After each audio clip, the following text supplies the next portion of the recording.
Au nom du Père et du Fils et du Saint-Esprit, ainsi soit-il.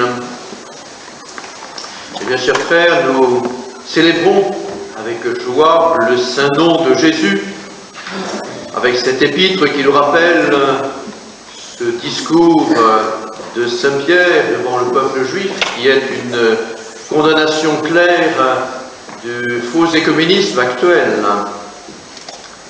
C'est aussi pour nous, cette fête, l'occasion de penser à toute la joie et le bonheur de la Très Sainte Vierge et de Saint Joseph qui ont prononcé des milliers de fois ce nom avec dévotion, avec foi.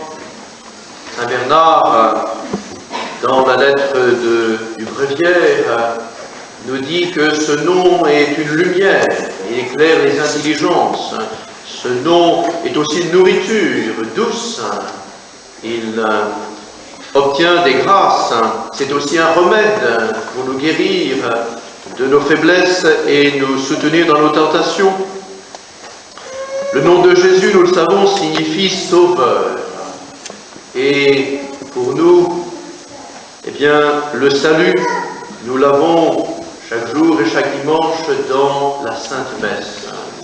C'est pourquoi je voudrais, en quelques mots, vous rappeler toutes les richesses qui découlent de la Sainte Messe et donc de notre Seigneur Jésus-Christ, notre Sauveur. La messe, c'est déjà un sacrifice auquel nous devons nous unir, nous associer. Et comme nous dit la théologie, dans le sacrifice, il y a de la part de notre Seigneur du médiateur par excellence.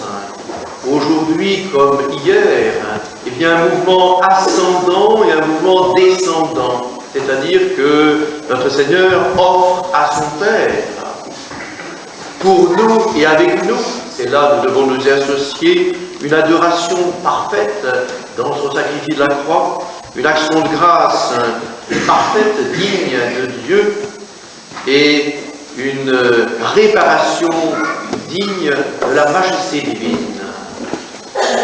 Et puis, une médiation descendante, c'est-à-dire qu'il obtient pour nous des grâces de rémission de péchés, des grâces pour vivre et nous sanctifier chaque jour dans notre état de chrétien. Pour cela, nous le savons et nous essayons de le vivre toujours plus parfaitement à la messe. La messe est aussi un sacrement dans lequel notre Seigneur Jésus-Christ se donne à nous. Et nous le savons, nous le répétons, il se donne dans son corps, son sang, son âme, sa divinité. Pourquoi ?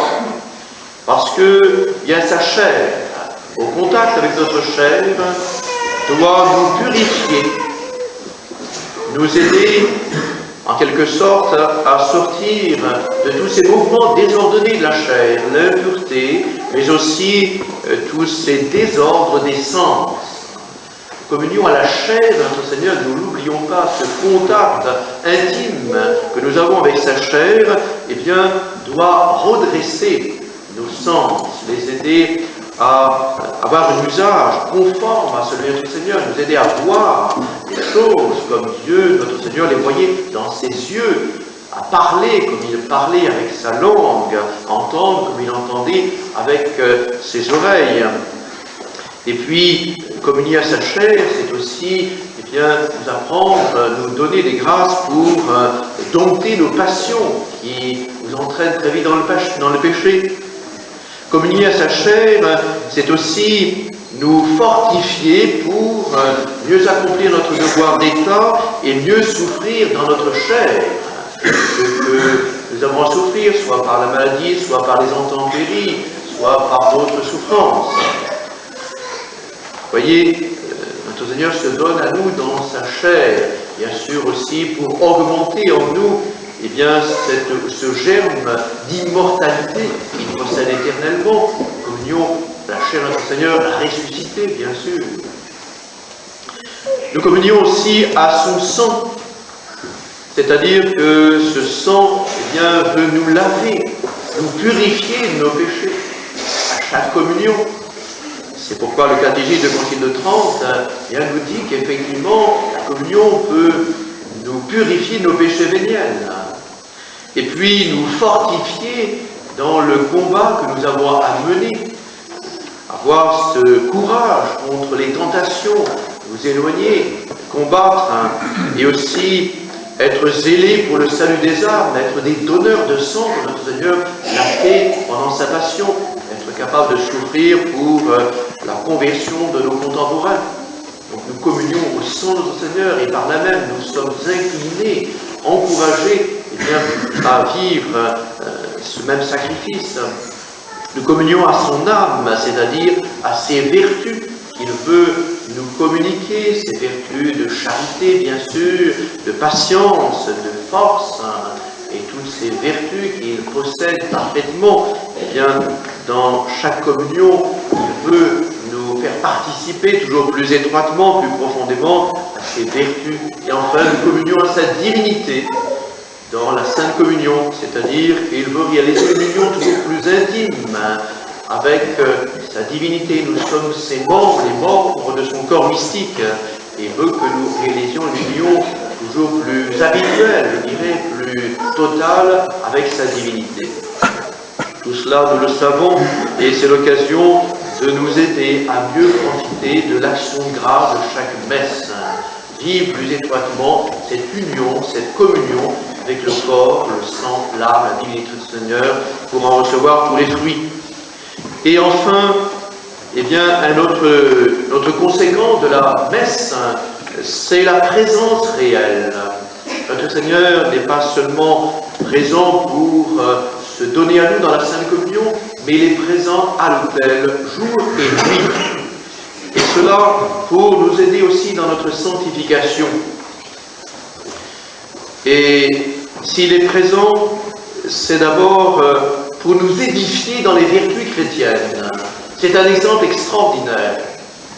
Si nous regardons quelques instants notre vie au tabernacle, eh bien, nous sommes édifiés par son humilité, cette discrétion. Lui qui est Dieu, lui qui gouverne toutes choses, eh bien, il est présent sous les apparences d'un peu de pain. C'est-à-dire, sans pouvoir parler, agir ou réagir, se soumettant aux hommes, avec cette fragilité extraordinaire, lui qui est tout. Quel exemple d'humilité, d'abaissement, de dépendance, d'obéissance au prêtre. Et quel exemple aussi de vertu de patience. Il pourrait nous dire à juste titre, m'aimes-tu vraiment? Tu arrives à la messe au dernier moment, comme si je n'avais pas d'importance, et tu viens pourtant me demander des grâces. Voyez cette patience de notre Seigneur qui n'est jamais blessée, ou qui domine, je dirais, toute blessure de notre ingratitude, notre indifférence. Il est au-delà de tout cela. Il est plein de miséricorde, de bonté, malgré notre faiblesse, notre indifférence. Regardons notre Seigneur, c'est quelque chose d'extraordinaire. Il est là donc pour nous aider dans les vertus chrétiennes, d'humilité, de patience, de miséricorde envers le prochain. Mais il est là aussi pour nous entraîner dans la sainteté. Si la communion est un germe de vie éternelle, nous fait penser au ciel, bien sûr, eh bien, la présence réelle aussi. Il est là pour nous entraîner dans son adoration, parce que continuellement à l'autel, eh bien, il agit. Il n'est pas passif, il agit continuellement, jour et nuit. Que fait-il? Il adore. Et il veut nous entraîner dans cette adoration parfaite. Il aime parfaitement son Père, le prochain, les autres hommes qui sont sur la terre. Il veut nous entraîner dans cette charité. Et il prie, il intercède pour nous, il nous obtient des grâces. Et enfin, on peut dire qu'à l'autel, eh bien, il est là pour nous entendre. Il est l'ami de nos âmes. Je ne vous appellerai plus mes serviteurs, mais mes amis. Et c'est vrai qu'il y a en nous une nécessité de nous confier. dirais presque que c'est une nécessité divine. Que fait le Père éternellement? Il se confie, il dit, il éprouve le besoin de dire, de communiquer à quelqu'un tout ce qu'il est, tout ce qu'il pense, toutes ses perfections, toute son intimité, et c'est le Verbe. Il le communique dans un mouvement d'amour, qui est le Saint-Esprit. Et le Fils, la même chose, éprouve le besoin de dire toute la sainteté de son Père, toute la beauté des perfections de son Père dans le même amour, dans la charité. Vous voyez, il y a un besoin de confidence même en Dieu. Alors pour nous, c'est encore plus vrai. Avec notre faiblesse, avec nos désirs, avec nos souffrances, nous avons besoin de nous confier. Certes, nous avons des amis, certes, nous avons la vie familiale, mais tout cela, c'est limité, nous le savons bien. Et notre prochain, eh bien, reste faible. Il ne peut guère nous aider. Il peut nous donner de temps en temps de bons conseils, mais il n'a pas la toute-puissance de Dieu. Il n'a pas la charité infinie de notre Seigneur. Il n'a pas, je dirais, l'écoute continuelle de notre Seigneur Jésus-Christ. Eh bien, notre Seigneur Jésus-Christ est là pour que nous puissions nous confier à lui, répandre notre cœur auprès de lui, et il est tout puissant, il est toute charité pour nous aider. C'est ce que relevait le curé d'Ars à propos d'un brave paysan. Vous le savez, le curé d'Ars se disait, eh bien, cet homme lui a confié, je l'avise, je me confie à lui, et lui m'avise, c'est-à-dire il me parle, il m'aide. Eh bien, comprenons que la visite au Saint-Sacrement fait partie intégrale de notre sanctification. Vous voyez, la messe, ce n'est pas seulement le sacrifice auquel nous communions, nous nous associons. Comme je vous l'ai dit, ce n'est pas simplement la communion dans laquelle eh bien, nous recevons notre Seigneur qui s'unit à nous intimement dans sa chair, son sang, sa divinité, son âme, mais c'est aussi une présence réelle qui est une conséquence de la messe. Alors, nous le réalisons peut-être moins, parce que, eh bien, nous ne privilégions certainement pas assez la visite au Saint-Sacrement. Autrefois, il y avait une église ouverte dans tous les villages, on pouvait s'arrêter, et ce n'est plus le cas aujourd'hui, et il faut faire des kilomètres, des distances pour être sûr de trouver notre Seigneur Jésus-Christ au tabernacle. Mais il nous faut faire un effort dans ce sens-là.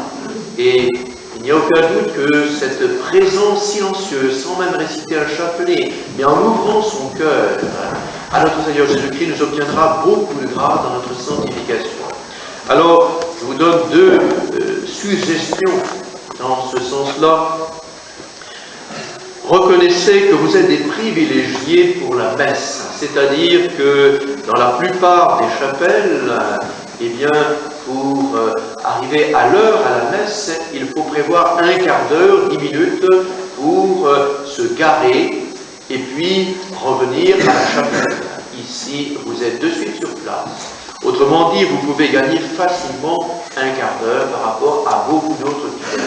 Pourquoi ne pas consacrer ce quart d'heure eh bien, à la visite au Saint-Sacrement, c'est-à-dire à 10h15, être là et faire eh bien, cette prière intérieure, ce cœur à cœur avec notre Seigneur, sur toute sa semaine, sur toutes les responsabilités de sa semaine, sur tous nos besoins, sur toutes nos souffrances, ouvrir notre cœur. Et puis, comme nous sommes l'année du curé d'Ars et que le curé d'Ars insistait beaucoup sur la visite au Saint-Sacrement, eh bien nous offrirons, en plus du jeudi soir, où il y a une heure d'adoration, vous le savez, mais peut-être l'heure est difficile pour plusieurs d'entre vous, eh bien nous offrirons une autre possibilité le premier samedi du mois. Beaucoup viennent et c'est très bien pour les confessions et le premier samedi du mois, la communion et la messe réparatrice. Eh bien, nous vous offrirons une exposition du Saint-Sacrement avant la messe, c'est-à-dire de 10h à 11h. Ainsi, vous pourrez continuer de confesser avant la messe et en même temps, eh bien, faire cette visite au Saint-Sacrement solennelle, de cœur à cœur avec notre Seigneur, pour ouvrir vos âmes et obtenir beaucoup de grâce. La très Sainte Vierge, Saint Joseph ont eu cette grâce, évidemment, de pouvoir bien ouvrir leur cœur, parler à notre Seigneur, cœur à cœur, et obtenir beaucoup de lumière, beaucoup de grâce, eh bien, cela nous est offert à travers la visite au Saint-Sacrement. Alors demandons à la Sainte Vierge et à Saint Joseph d'avoir cette dévotion et de faire les efforts qui conviennent pour en tirer tous les fruits. Au nom du Père, du Fils et du Saint-Esprit, ainsi soit-il.